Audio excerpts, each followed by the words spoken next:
जम्मू आ गए, दिल्ली आ गए, अलग अलग जगह पे आ गए और अभी सरकार हमको कह रही है कि फिर से हम मेरी बात समझ गए कि सबके साथ मर्डर हो जाता है। हेलो एवरीवन, मैं शिवानी चौधरी स्वागत करती हूँ आपका पाहुजा लॉ एकेडमी में। आज हम कॉन्स्टिट्यूशन का एक बहुत इंपॉर्टेंट टॉपिक आज के आप सभी के सामने लेकर आए हैं, जो आपके जुडिशरी के लिए प्री और मेंस दोनों के लिए ही बहुत इंपॉर्टेंट है। क्वेश्चन बनते हैं, मेंस का भी काफी बार यहाँ से क्वेश्चन पूछा गया है, तो बहुत कम समय में और बहुत ही अच्छे से हम आज इसको डिस्कस करेंगे और बहुत ही बेसिक तरीके से। तो आइए डिस्कस करते हैं। टॉपिक का नाम होने वाला है संविधान की प्रकृति। संविधान की प्रकृति यानी कि nature of the constitution. Nature of the constitution क्या है ये टॉपिक, किस तरीके से हमें डिस्कस करना है, शुरू से लेकर लास्ट तक आज हम इसको डिस्कस करेंगे। सबसे पहले तो हम जानते हैं कि नेचर के हिसाब से, क्योंकि सबसे पहले हम जानेंगे कि संविधान, ना सिर्फ इंडिया का संविधान बल्कि अगर हम बात करें संविधान की तो इसका नेचर किस तरीके का हो सकता है, और फिर हम जानेंगे कि इसमें मतलब उसको डिस्कस करने के बाद हम जानेंगे कि अगर हम नेचर की बात करें तो इंडिया के जो कॉन्स्टिट्यूशन है उसका नेचर कैसा है। यहां से क्वेश्चन पूछा जाता है। तो अगर हम सभी देशों के कॉन्स्टिट्यूशन की बात करें तो उनके नेचर को, उनके कुछ आवश्यक तत्वों को ध्यान में रखते हुए नेचर को मतलब संविधान के नेचर को दो पार्ट में डिवाइड कर दिया गया है। क्या कर दिया गया है? संविधान के नेचर को दो पार्ट में डिवाइड कर दिया गया है कि भाई हमारे पास एक तो है संघात्मक संविधान। क्या है? एक तो है संघात्मक संविधान और दूसरा है एकात्मक संविधान। क्या होते हैं ये और किस बिहाफ पर हम इन कह पाएंगे कि कौन सा संविधान, कोई संविधान संघात्मक है या नहीं है, या कोई संविधान एकात्मक है या नहीं है, तो इसके बारे में हमें आज कुछ पढ़ना पड़ेगा, कुछ जानना पड़ेगा। देखो, सबसे पहले कॉन्स्टिट्यूशन पर जाने से पहले हम आपस में जो बातचीत करते हैं, आपस का जो नेचर है वो डिसाइड करते हैं। जैसे किसी व्यक्ति का जो नेचर है, अगर आप किसी भी व्यक्ति के बारे में बोलते हैं कि भाई ये व्यक्ति बहुत अच्छे नेचर का है या ये व्यक्ति बहुत खराब नेचर का है, तो कुछ पॉइंट्स पर आप उसको क्या करते होंगे? डिसाइड करते होंगे। ठीक है, कुछ आपने उसकी आदतें देखी होंगी, कुछ आपने उसके नेचर को मतलब एनालाइज किया होगा, और उन बातों के आधार पर ही, उन फैक्ट्स के आधार पर ही आप ये कहते होंगे कि भाई नहीं, ये इंसान अच्छा नहीं है। ठीक है, यानी कि हम ये कह सकते हैं कि एक इंसान को अच्छा बनाने के लिए और एक इंसान को बुरा बनाने के लिए कुछ एलिमेंट्स हम उसके अंदर देखते हैं और उन्हीं के आधार पर हम क्या कर देते हैं? उसके नेचर को डिसाइड कर देते हैं, अच्छा, बुरा, इमोशनल, हैप्पी, सैड, जो भी हमें कहना है। इसी तरीके से किसी भी कंट्री के संविधान को जानने के लिए भी क्या कर दिया गया है? उस कंट्री में कैसी व्यवस्था है, ठीक है, उस व्यवस्था के आधार पर संविधान के नेचर को बताया जाता है।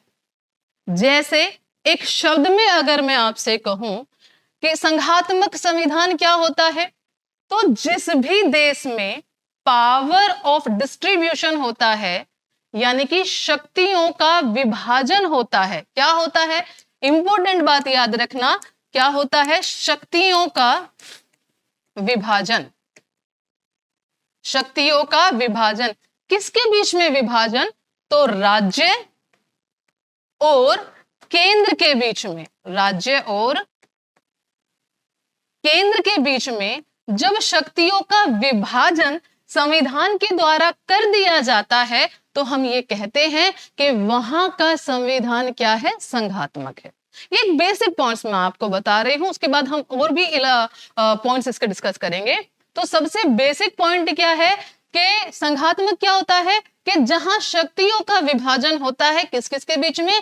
राज्यों के बीच में और केंद्र के बीच में, यानी कि दोनों अपने अपने स्फीयर में क्या होते हैं? इंडिपेंडेंट होते हैं। ठीक है, रूल्स मेकिंग पावर होती है, अपने क्षेत्र में वो डिसीजन ले सकते हैं। तो हम कह सकते हैं कि हाँ, ये व्यवस्था किसने की है? संविधान ने की है। तो ये संविधान कैसा है? संघात्मक संविधान है। अगर मैं अब इसको थोड़ा सा इंडिया के कॉन्स्टिट्यूशन से कनेक्ट करूं तो इंडियन कॉन्स्टिट्यूशन क्या ऐसा करता है? तो हम सबको पता है कि हमारे देश में एक केंद्र सरकार होती है और केंद्र सरकार के पास अपनी पावर है। पावर कैसे? जैसे अगर एक बेसिक एग्जांपल है तो रूल मेकिंग पावर या लॉ मेकिंग पावर। तो केंद्र सरकार के पास पावर है कि वो कुछ सब्जेक्ट मैटर पर क्या कर सकती है, पूरे भारत के लिए कानून बना सकती है। वहीं अगर हम राज्य को देखें, क्या राज्य के पास भी अपनी पावर है? तो यस, राज्यों को भी एक लिस्ट दे रखी है अलग से और क्या कह रखा है कि हर एक राज्य अपनी सहूलियत के हिसाब से उन सब्जेक्ट मैटर पर कानून बना सकता है और वो कानून जो राज्य बनाएगा वो उसी राज्य पर लागू होगा। ठीक है, तो यानी कि राज्य को के पास भी अपने डिसीजन, अपने रूल बनाने की, अपने लॉ बनाने की पावर है। ठीक है, आप देखते हैं सीएम होते हैं, सीएम का चुनाव होता है राज्य में। ठीक है, तो वहां पर बहुत सारी पावर है जो क्या है, राज्यों के पास ही है। राज्य अपने डिसीजन खुद लेते हैं, पॉलिसी अपनी खुद बनाते हैं, केंद्र का उतना इंटरफेरेंस नहीं होता है। तो इस तरीके से इंडिया में भी क्या है, शक्तियों का विभाजन किया गया है। ठीक है, तो सबसे पहले क्या है, संघात्मक संविधान होने के लिए सबसे जरूरी है शक्तियों का विभाजन करना। तो जहां शक्तियां दो यानी कि राज्य और केंद्र में विभाजित होती है तो वहां, और वो शक्तियों का विभाजन संविधान ने किया है। क्या हमारे संविधान ने किया है? तो बिल्कुल हमारे संविधान ने यह व्यवस्था की है। तो ऐसे संविधान को हम संघात्मक संविधान कहते हैं। हालांकि हम इंडिया के कॉन्स्टिट्यूशन पर अभी आएंगे, अभी मैं जनरल बता रही हूं। दूसरा, एकात्मक संविधान क्या होता है? तो जहां शक्ति, जो शक्ति है वो किसी एक सरकार में होती है, एक सरकार के पास होती है और जिसको हम क्या कहते हैं, केंद्र सरकार कहते हैं।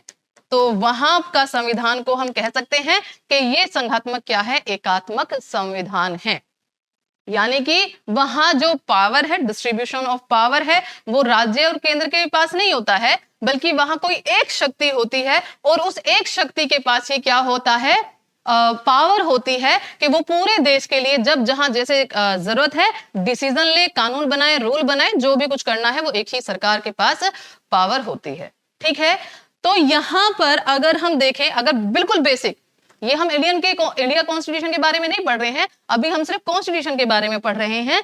तो अगर आपसे पूछे संघात्मक संविधान क्या है, तो याद रखना कि जहां पावर ऑफ डिस्ट्रीब्यूशन होता है, यानी कि पावर का विभाजन कर दिया गया है केंद्र और राज्य के बीच में, तो हम उसको संविधान को क्या बोलते हैं, संघात्मक संविधान बोलते हैं। और जहां पावर सिर्फ किसी एक ही शक्ति के पास होती है, ठीक है, एक ही सरकार के पास होती है और वो सरकार केंद्र सरकार कहलाती है, तो वहां पर हम बोलेंगे कि वो संविधान क्या है, संघात्मक संविधान है।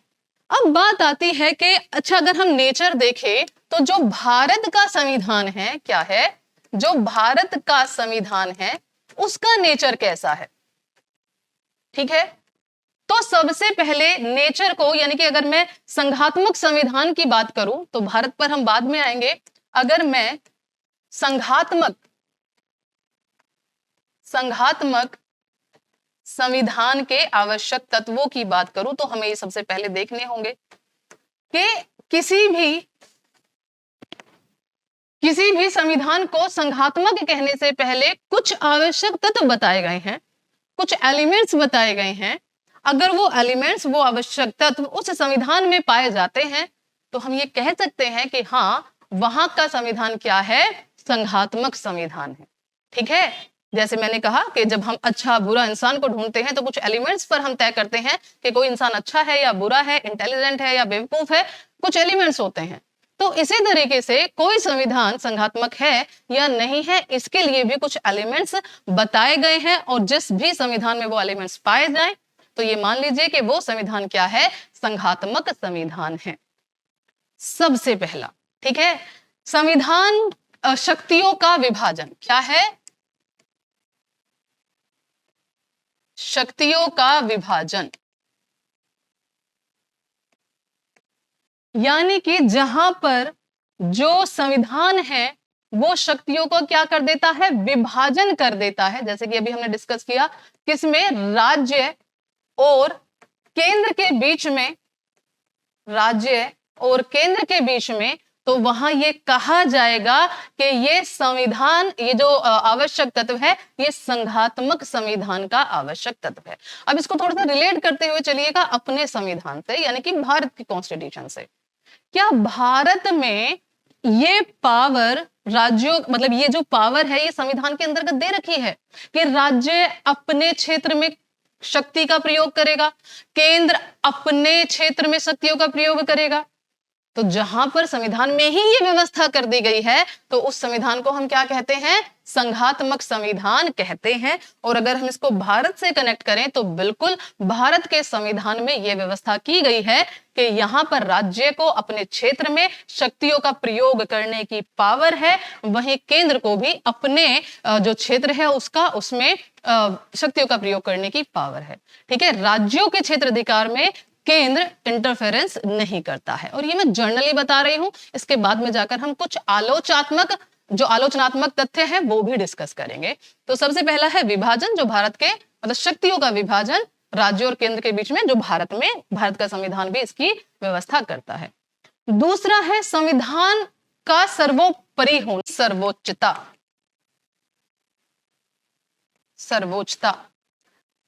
जिस भी संविधान को जो भी संविधान सर्वोच्च है किसी देश में, ठीक है, तो जहां पर संविधान को सर्वोच्च माना गया है, सबसे महत्वपूर्ण सबसे उच्च दर्जा जो दिया गया है संविधान को दिया गया है, यानी कि चाहे वो कोई भी पावर हो, केंद्र सरकार हो, राज्य सरकार हो, एडमिनिस्ट्रेटिव हो, एग्जीक्यूटिव हो, सब बताए तो गए हैं इनके पास पावर है, लेकिन वो अपनी पावर का इस्तेमाल किसके अकॉर्डिंग करेंगे? संविधान के अकॉर्डिंग करेंगे। सुप्रीम कोर्ट डिसीजन देगी, संविधान के अकॉर्डिंग देगी, और पार्लियामेंट कानून बनाएगी, संविधान के अकॉर्डिंग बनाएगी, एग्जीक्यूटिव अपना वर्क करेगी, संविधान के अकॉर्डिंग करेगी। तो सर्वोच्च कौन है? यानी कि हमारे यहां पर अथॉरिटी तो अपॉइंट की गई है, ऐसा नहीं अथॉरिटी नहीं है, लेकिन वो अथॉरिटी भी सीएम, पीएम, ठीक है, प्रेसिडेंट, हमारी जुडिशरी, एग्जीक्यूटिव कोई भी हो, वो किसके अधीन है? वो हमारे संविधान के अधीन है। तो जहां पर हर एक अथॉरिटी को किसके अधीन रख दिया गया है? संविधान के अधीन रख दिया गया है, संविधान को सर्वोच्च बनाया गया है, तो वहां पर यह माना जाएगा कि वो संविधान क्या है? संघात्मक संविधान है। तो आप अपने इंडिया में ही देख लीजिए, हमारे यहां पर भी जो भी अथॉरिटी कार्य करती है, चाहे वो एग्जीक्यूटिव अथॉरिटी हो, लेजिस्लेटिव अथॉरिटी हो, जुडिशरी हो, सबको पावर कहां से मिली है? सबको पावर कॉन्स्टिट्यूशन से मिली है। कोई भी अथॉरिटी कॉन्स्टिट्यूशन से बाहर जाकर तो कार्य नहीं कर सकती। पार्लियामेंट ऐसा कोई कानून नहीं बना सकती जो संविधान का उल्लंघन करे, फंडामेंटल राइट्स का उल्लंघन करे, ठीक है। एग्जीक्यूटिव कोई ऐसा वर्क नहीं करेगी, कॉन्स्टिट्यूशन का उल्लंघन नहीं करेगी। तो सर्वोच्च कौन हुआ? सरकार या संविधान? तो हमारे भारत में भी अगर हम देखा जाए तो क्या सर्वोच्च है? संविधान सर्वोच्च है। जो भी होता है वो संविधान के अकॉर्डिंग होता है। और अगर किसी चीज को चैलेंज किया जाता है, किसी लॉ को, किसी डिसीजन को, किसी भी रूल्स रेगुलेशन को, तो वो किस आधार पर चैलेंज किया जाता है? संविधान के संवैधानिक आधार पर उसको चैलेंज किया जाता है। जैसे एक छोटा सा मैं एग्जांपल दूं, हमारे यहाँ पर डेमोक्रेसी है, ठीक है, इलेक्शन होते हैं, ठीक है, हर 5 साल में आप अपना पीएम सीएम जो भी है चुनते हो, वोट का राइट है आपको। अब सपोज करो ये राइट आपका खत्म करके कोई ऐसा रूल निकाल दे सरकार कि भाई अब से कोई इलेक्शन नहीं होंगे, बस बीजेपी की सरकार रहेगी, अब जब भी रहेगी बीजेपी से में से ही आपको एक को चुनना होगा। तो आपने क्या किया? संविधान को ही नष्ट कर दिया। संविधान तो क्योंकि ये कहता है ना कि हमारे यहाँ डेमोक्रेसी है, इलेक्शन होंगे हर 5 साल में, जो भी तरीका है उस तरीके से, तो आप चाहकर भी ये रूल नहीं बना सकते हो। गवर्नमेंट बेशक बहुमत में हो तो भी ऐसा कानून नहीं बना सकती, संविधान में ऐसा संशोधन नहीं कर सकती है, ठीक है। तो सर्वोच्च कौन हुआ? हमारा संविधान सर्वोच्च हुआ। तो भारत में भी अगर देखा जाए तो संविधान ही क्या है? सर्वोच्च है, ठीक है। तीसरा पॉइंट है लिखित संविधान। क्या है? लिखित संविधान। संघात्मक संविधान के लिए यह आवश्यक है कि वहां का संविधान क्या होना चाहिए? रिटन में होना चाहिए। Very very important. और जैसे इंग्लैंड है, इंग्लैंड में कोई रिटन कॉन्स्टिट्यूशन नहीं है, वहां पर जो भी रूल एंड रेगुलेशन है वो जजमेंट है, ठीक है, जजमेंट आते रहते हैं और वो ही लॉ का रूप धारण कर लेते हैं। लेकिन अगर मैं इंडिया की बात करूं तो इंडिया का कॉन्स्टिट्यूशन तो वैसे भी विश्व का सबसे बड़ा लिखित संविधान है, ठीक है, तो थर्ड पॉइंट क्या है कि अगर कोई संघात्मक संविधान है तो वो संघात्मक संविधान क्या होगा, हमेशा रिटन में होगा। और भारत का भी जो संविधान है वो विश्व का सबसे बड़ा संविधान है। क्या है? विश्व का सबसे बड़ा लिखित संविधान है। ठीक है, लिखित संविधान है। तो ये पॉइंट्स पर भी हमारा संविधान खरा उतर रहा है कि हाँ बिल्कुल संविधान क्या है, इंडिया का लिखित है। ठीक है, फोर्थ आता है संविधान की अपरिवर्तनशीलता।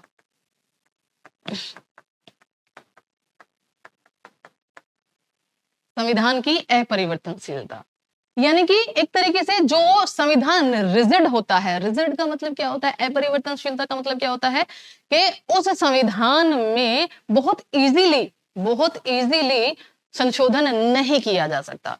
मतलब संशोधन करने की जो प्रक्रिया होती है वो टफेस्ट होती है। ठीक है, यानी कि एक बार जो संविधान बन गया वो बन गया, अगर जरूरत है तो आप संशोधन करो, और संशोधन करने की जो प्रक्रिया बता रखी है वो बहुत टफ है। तो ऐसे संविधान के लिए भी क्या, ऐसे संविधान को भी क्या बोला जाएगा, संघात्मक संविधान बोला जाएगा। तो क्या इस मतलब एक तरीके से रिजिड होना चाहिए, उसको आसानी से चेंज ना किया जा सकता हो। हालांकि इसकी आलोचना की गई कि भाई देखो समाज समय एक जैसा नहीं रहता है, परिवर्तनशीलता तो समाज का आवश्यक अंग है। तो एक कानून बनाकर 100 साल पहले आप उसको रिजिड बना दो, और 100 साल पहले ऐसी परिस्थितियां आ जाएं 100 साल बाद कि उसको बहुत आवश्यक हो जाए चेंज करना, और आपने ऐसा रिजिड तरीका बता रखा है कि हम चाहकर भी चेंज नहीं कर पा रहे हैं, तो ये तो बड़ी दुविधा हो जाएगी।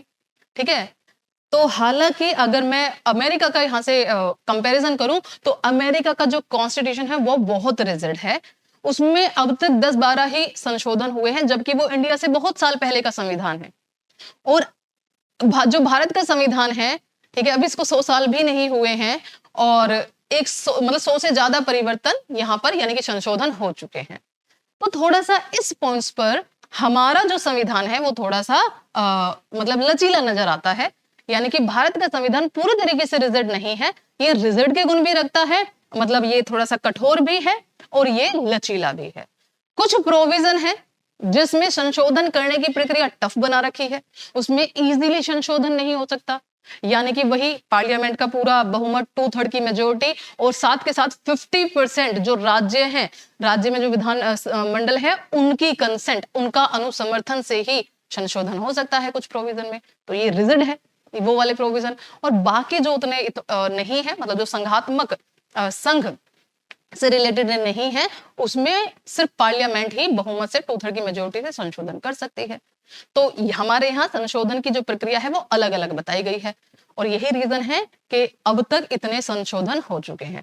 हालांकि ये पूरी तरीके से रिजिड नहीं है भारत का संविधान में जो प्रक्रिया है वो थोड़ी सी लचीली है। तो यहाँ पर थोड़ा सा भारत का जो संविधान है वो क्या हो जाता है, डगमगा जाता है। ठीक है, उसके बाद आती है लास्ट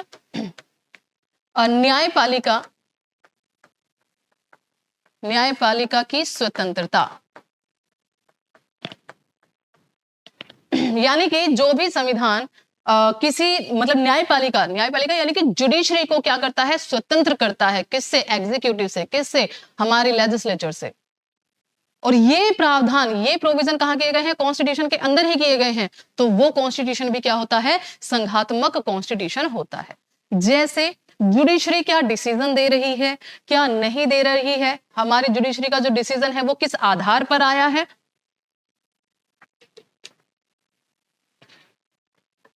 ये बताने के लिए हमारी जुडिशरी क्या है, बाध्य नहीं है। हमारी जुडिशरी पूरे इंडिपेंडेंट तरीके से कार्य कर सकती है। इवन जो न्यायपालिका है उसे क्या कहा जाता है, यानी कि सुप्रीम कोर्ट एक तरीके से क्या है, गार्जियन ऑफ द कॉन्स्टिट्यूशन है। क्या है? Guardian of the constitution.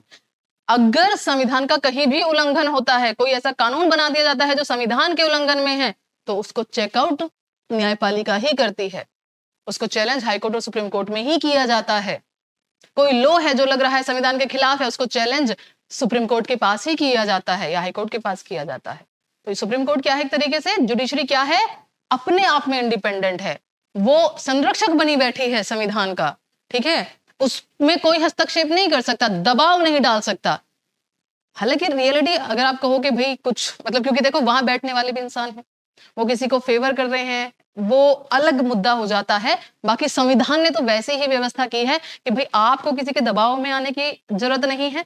आप जो डिसीजन दो संविधान को ध्यान में रखते हुए इंडिपेंडेंट तरीके से दो, किसी भी अथॉरिटी का दबाव आपके ऊपर नहीं होगा, ना जुडिशरी सॉरी ना एग्जीक्यूटिव आप पर दबाव डाल सकती है, ना तो प्रेसिडेंट आप पर दबाव डाल सकते हैं, और ना ही जो गवर्नमेंट है, सरकार है, वो ही आपके ऊपर दबाव डाल सकती है। क्या इंडिया में भी ऐसी व्यवस्था है? तो बिल्कुल, इंडिया में भी जो हमारी जुडिशरी है वो बिल्कुल इंडिपेंडेंट है, स्वतंत्र है। तो जब हम इन पॉइंट्स को देखते हैं तो ये नजर आता है कि हमारा जो संविधान है वो क्या है? संघात्मक है।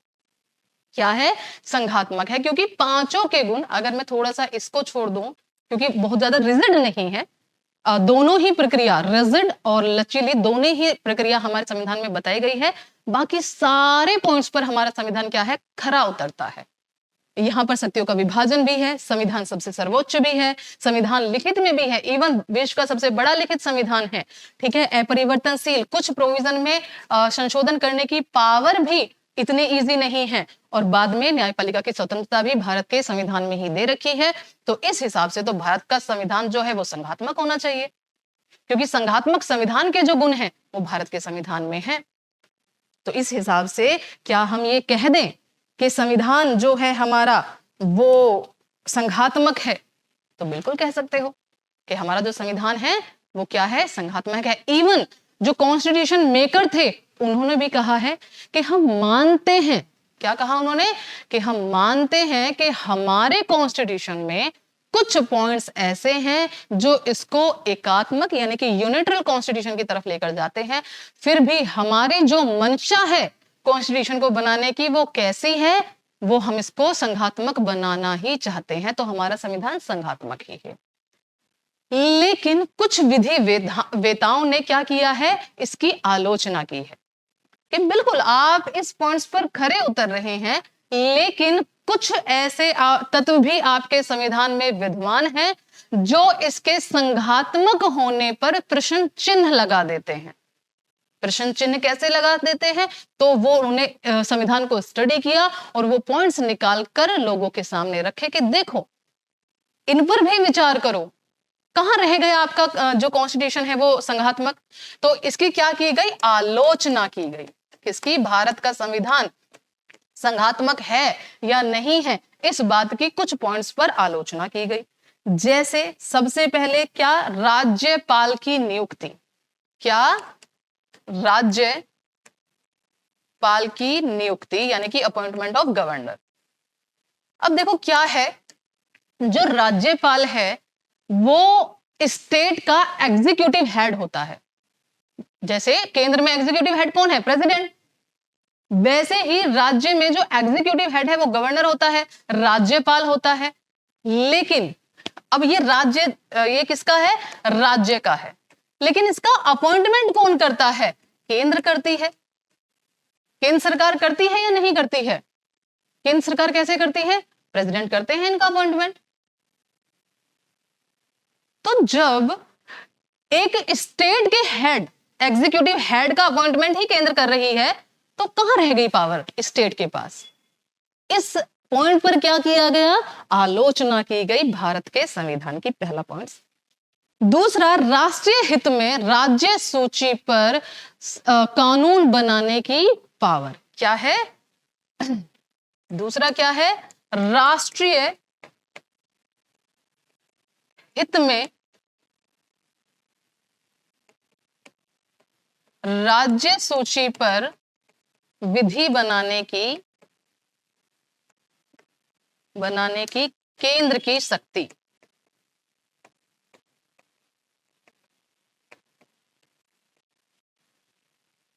अब हमने क्या पढ़ा था? हमारे पास एक अनुसूची है यानी कि एक शेड्यूल है, ठीक है, कौन सा? 7। इसमें 3 सूची दे रखी हैं। क्या दे रखी है? 3 सूची दे रखी है। एक तो संघ सूची, एक राज्य सूची और तीसरी है समवर्ती सूची। क्या है? तीसरी समवर्ती सूची। क्या है ये सूची? मतलब कैसी सूची है, कैसी लिस्ट है? तो इनमें ना सब्जेक्ट बता रखे हैं, ठीक है, इनमें सब्जेक्ट बता रखे हैं कि कानून बनाने के किन किन विषयों पर हमें कानून बनाने की व्यवस्था मतलब जरूरत पड़ती है। तो संघ के अपने लिस्ट दे रखी है, राज्य की अपनी लिस्ट है और संवर्ती की अपनी लिस्ट है। और ये क्या कहता है, ये कहता है कि संघ यानी कि जो यूनियन लिस्ट है उस पर सिर्फ केंद्र सरकार कानून बनाएगी, ठीक है। राज्य की जो लिस्ट है, स्टेट लिस्ट जो है, उस पर स्टेट कानून बनाएगा सिर्फ। और संवर्ती सूची पर क्या है, दोनों ही कानून बना सकते हैं आवश्यकता अनुसार। पर हाँ, अगर दोनों ही कानून बना दे और दोनों के कानून में कंट्राडिक्शन है तो केंद्र का कानून क्या होगा, मान्य होगा। लेकिन अगर केंद्र सरकार कानून नहीं बनाती है तो संवर्ती सूची पर भी यानी कि कंकरेंट लिस्ट पर भी राज्य कानून बना सकता है, ठीक है। यानी कि राज्य को उसकी अपनी एक लिस्ट दे रखी है कि भाई आप इस पर कानून बनाओ। पर ये जो आर्टिकल है 249 है, ठीक है, कौन सा आर्टिकल है, 249। और ये क्या कहता है कि राष्ट्रीय हित में, किस हित में, राष्ट्रीय हित में, नेशनल इंटरेस्ट में अगर आवश्यक पड़े तो क्या किया जा सकता है, राज्य सूची पर यानी कि इस सूची पर भी केंद्र सरकार कानून बना सकती है। तो इन्होंने कहा, हालांकि ये अलग बात है कि कब तक बना सकती है, कितने दिन के लिए वैलिड होगा, वो हम बताएंगे, पर कानून तो बना ही सकती है ना। तो ये भी क्या कर रहा है, संघात्मक, जो आपने कहा था कि हमने पावर बांट दी है, कहां बांटी है आपने, तो नेशनल इंटरेस्ट के नाम पर केंद्र को ही पावर दे रखी है। तो इस बात पर भी आलोचना की गई कि कहां रह गया आपका संविधान संघात्मक। यहां तो राज्य लिस्ट जो आप कह रहे हो वो राज्य की है, राज्य की पावर है उस पर कानून बनाने की, वो भी आपने केंद्र के हाथों में दे दी है, ठीक है। उसके बाद कहा तीसरा पॉइंट, नए राज्यों का निर्माण,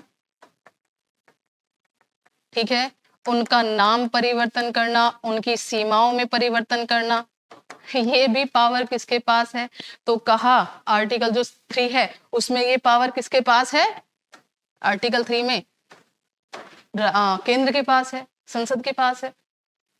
तो बात ये आती है, क्या आती है कि भाई देखो, राज्यों, नए राज्यों का जो निर्माण हो रहा है, उनका जो नाम चेंज हो रहा है, उनकी जो सीमाएं चेंज हो रही है, जिसको आप कह रहे हो कि राज्य के पास शक्ति है, लेकिन राज्य का तो अस्तित्व ही किसके पास है, राज्यों का तो अस्तित्व ही केंद्र के पास है। केंद्र सरकार जब चाहे राज्यों का विभाजन कर सकती है, उनका नाम चेंज कर सकती है, इनकी बाउंड्री चेंज कर सकती है। तो राज्य, जिसको आप कह रहे हैं हमने पावर को डिस्ट्रीब्यूट कर दिया है राज्य और केंद्र में, राज्य का तो अस्तित्व ही किस पर डिपेंड करता है, केंद्र के डिसीजन पर डिपेंड करता है। तो इस आधार पर भी क्या की गई, आलोचना की गई। उसके बाद आता है आपात, इमरजेंसी के प्रोविजन। हमारे भारत में इमरजेंसी लगती है, ठीक है, अलग अलग प्रोविजन है, और जब इमरजेंसी लगती है तो इमरजेंसी में जो पावर है वो किसके हाथों में चली जाती है, केंद्र के हाथों में चली जाती है। जैसे नेशनल इमरजेंसी लगी और नेशनल इमरजेंसी में जरूरत लगा दी गई है, तो वहां पर जो स्टेट है फिर वो कोई डिसीजन नहीं ले पाते हैं, और वहां के डिसीजन कौन लेता है, केंद्र सरकार लेती है। तो इस बात पर भी आलोचना की गई कि कहां रह गई, इमरजेंसी में तो राज्य के पास कोई पावर रहती नहीं है, केंद्र के पास चली जाती है। तो ऐसे में इस बात पर भी आलोचना की गई कि कहां रह गई। लेकिन हालांकि इनका भी जवाब दिया गया कि भाई देखो, इमरजेंसी में, हालांकि अमेरिका के संविधान में ऐसा प्रोविजन नहीं है इमरजेंसी का, लेकिन जब फर्स्ट विश्व युद्ध हुआ, सेकंड हुआ, तो उस समय में कॉन्स्टिट्यूशन में ये प्रावधान ना होने के बावजूद भी अमेरिका ने यही तो किया था कि पावर एक के पास आ गई थी और सारे डिसीजन केंद्र सरकार लेती थी। बस उनके संविधान में नहीं है, हमने संविधान में डाल दिया है, पर किया तो वही था ना उन्होंने भी, ठीक है। हमने क्या किया है, लोगों को देखा, क्योंकि हमारे संविधान बनने से पहले विश्व युद्ध यानी कि इमरजेंसी देशों में आ चुकी थी, तो हमने देखा कि देशों ने कैसा रिएक्ट किया उस वक्त, और वही चीजें हमने अपने संविधान में डाल दी। तो हम इंडिया, जो अमेरिका का कॉन्स्टिट्यूशन है वो भी तो संघात्मक मानते हैं ना, जबकि इमरजेंसी में तो उन्होंने भी सेम किया था, बस हमने वो अपने कॉन्स्टिट्यूशन में लिख दिया है, ठीक है। तो इसका जवाब हालांकि इस तरीके से लोगों के द्वारा दिया गया है, ठीक है। तो इन पॉइंट्स पर इनकी क्या करी गई है, समय समय पर आलोचना की गई है कि भाई देखो, इंडियन का कॉन्स्टिट्यूशन आप बोल रहे हो संघ है, लेकिन यहाँ पर तो राज्य की जो शक्तियां हैं हमें सीमित होती दिखाई दे रही है। हालांकि कुछ लोगों ने फिर कहा, जैसे मैंने बताया, कॉन्स्टिट्यूशन मेकर ने कहा कि भाई नहीं, हम तो इसी इंटेंशन के साथ बना रहे हैं, तो हमारा जो संविधान है क्या है, वो संघात्मक ही है।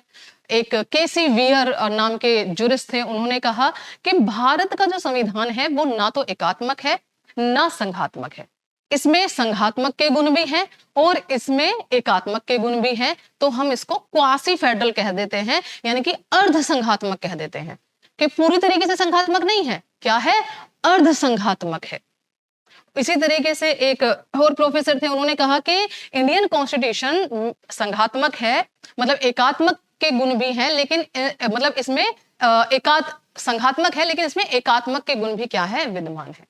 तो मेनली अगर आपको कंक्लूजन देना हो कि भाई ये एकात्मक है या संघात्मक, तो हम जो केसी वियर का है अर्ध संघात्मक, हम इसको कह सकते हैं, क्या कह सकते हैं, अर्ध संघात्मक कह सकते हैं, क्योंकि ये सच है कि कुछ प्रोविजन हैं जो इसको एकात्मक की तरफ लेकर जाते हैं और जो स्टेट की पावर है उसको कम कर देते हैं।